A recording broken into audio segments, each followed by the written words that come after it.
Let's get started.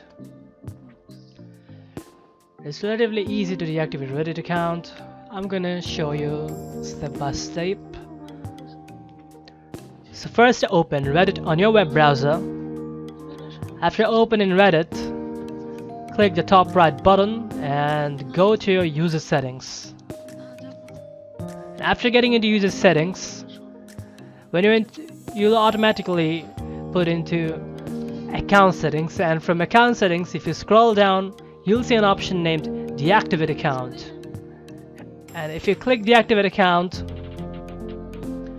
Reddit will ask for your account deactivating reason and your username and password once again, and if you put those down, and your account will be deactivated.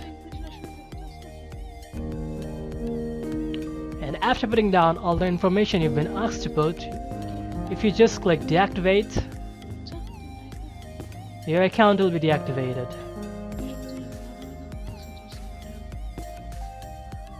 So that's how you can deactivate Reddit account. Hope this video is helpful for you. If you find this video helpful, make sure to like this video, share our videos, and subscribe to the channel. Have a nice day and peace.